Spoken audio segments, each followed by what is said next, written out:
Hello friends, stage 2 colon cancer का क्या treatment होता है, आइए डिस्कस करते हैं।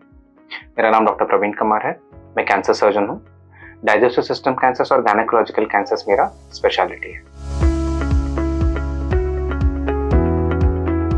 दोस्तों, हमने कोलन कैंसर के ट्रीटमेंट में स्टेज 3 और स्टेज 4 में क्या ट्रीटमेंट होना चाहिए इसके ऊपर काफ़ी डिटेल में चर्चा किया है।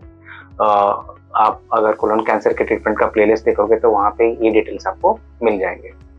इस वीडियो में हम डिस्कस कर रहे हैं कि स्टेज 2 कोलन कैंसर के लिए क्या ट्रीटमेंट करना चाहिए। तो पहले ये जानना जरूरी है कि स्टेज 2 होता क्या है।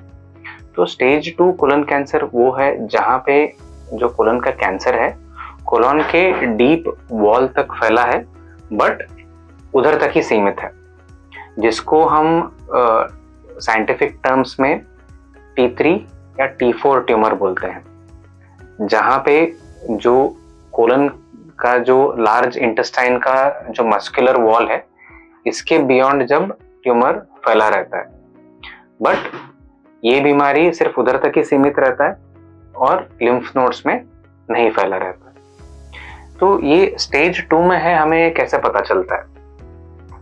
एक तो है कि हम हर सस्पेक्टेड कोलन कैंसर में एंडोस्कोपी करते हैं, कोलोनोस्कोपी करते हैं, जहाँ पे जो डाउटफुल या ट्यूमर की तरह जो जगह लग रहा है वहाँ से एंडोस्कोपिस्ट बायोप्सी करते हैं। इसमें हमें पता चलता है कि कैंसर है या नहीं। उसके बाद सीटी स्कैन या पेट स्कैन होता है, जहाँ पे ट्यूमर का लोकेशन भी समझ में आता है और एक्यूरेसी के साथ, और इसके साथ ही कितना फैला है कोलन के वॉल में भी और उसके साथ लिम्फ नोड्स में भी और दूसरे दूर दराज के एरिया में भी, ये हमें आइडिया मिलता है। हालांकि ये आपको समझना जरूरी है, सीटी स्कैन या पेट स्कैन ऐसे लोकल स्टेजिंग में 100% एक्यूरेट नहीं रहते हैं, सिर्फ 60 to 70% इनका एक्यूरेसी रहता है। तो जो स्टेज 2 हम सीटी स्कैन या पेट स्कैन के हिसाब से मान के चल रहे हैं, ये स्टेज 2 होने का चांस 60 to 70% है। मैं ऐसे रफली बोल सकता हूँ, ये इससे बड़े भी हो सकते हैं या इससे छोटे भी हो सकते हैं। तो ये हमें हमेशा मान के चलना रहता है। तो जो फाइनल स्टेज 2 कोलन कैंसर तब हमें कंफर्म होता है जब हमने सर्जरी कर दिया है और उसके बाद हमने ये जो स्पेसिमेन है पैथोलॉजिस्ट एग्जामिन करते हैं और इसके बाद एक डिटेल रिपोर्ट आता है जहां पे हम ये कंफर्म करते हैं हाँ ये स्टेज 2 है। सो स्टेज 2 का ट्रीटमेंट क्या होता है? सो सर्जरी एक ऐसा ट्रीटमेंट है जो स्टेज 2 के लिए बहुत ही इम्पोर्टेंट ट्रीटमेंट होता है। अगर ट्यूमर राइट साइड के कोलन में है तो हमें राइट हेमिकोलेक्टमी करना रहता है। अगर ट्यूमर लेफ्ट साइड के कोलन में है तो हमें लेफ्ट हेमिकोलेक्टमी करना रहता है। थोड़े पेशेंट्स में कोलन में ट्यूमर रहता है तब हमें ट्रांसवर्स कोलेक्टमी या एक्सटेंडेड राइट कोलेक्टमी भी करना रहता है। तो ये अलग अलग टाइप के कोलन कैंसर के सर्जरीज हैं।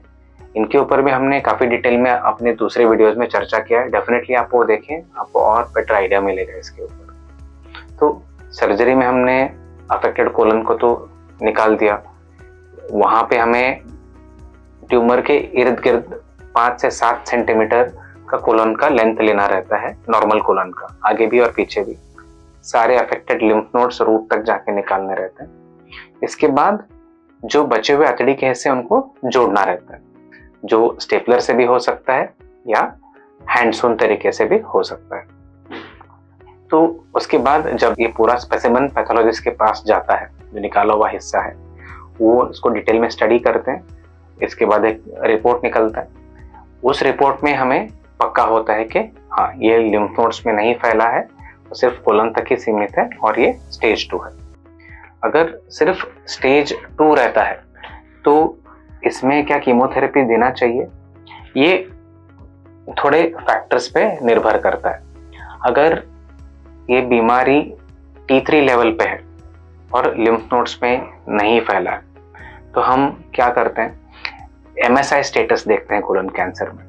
MSI स्टेटस एक मॉलिक्यूलर एबनॉर्मेलिटी है जो जेनेटिक म्यूटेशन से आता है कैंसर में, और इसका स्टेटस देख के हम डिसाइड करते हैं कि कीमोथेरेपी इसमें फ़ायदा देगा क्या नहीं देगा। अगर MSI status microsatellite instability status high है तो यूजुअली इनमें कीमोथेरेपी नहीं लगता है। अगर समझ लीजिए कि अगर ये पेशेंट्स में बीमारी कोलन के कैंसर के आउटर लेयर तक फैला है, जैसे कि T4 है या पेशेंट का जो ट्यूमर है फूट गया था या ट्यूमर ने ब्लॉकेज पैदा किया था, इन सब सिचुएशंस में ज़्यादा चांसेस है कि हम कीमोथेरेपी का सुझाव दें। ये डिसीजन जो कीमोथेरेपी का है स्टेज 2 में पेशेंट टू पेशेंट वेरी होता है। पेशेंट का overall status, tumour features, microsatellite instability का जो स्टेटस है, सबका कंसिडरेशन लेके हमें ये डिसाइड करना रहता है। तो जब भी आपको कोई स्टेज 2 कोलन कैंसर के ट्रीटमेंट के बारे में शंका होती है तो आपको अपने कैंसर स्पेशलिस्ट के साथ डिटेल में बात करना चाहिए कि क्या इसमें कीमोथेरेपी बेनिफिशियल होगा। ये टॉपिक के ऊपर आपको और भी सवाल हैं या डाउट है तो हमें डेफिनेटली कमेंट्स में लिख के बताइए। हमारे चैनल को सब्सक्राइब कीजिए, काफ़ी सारा कैंसर रिलेटेड यूजफुल इन्फॉर्मेशन आपको वहाँ पे मिलेगा। Thank you very much.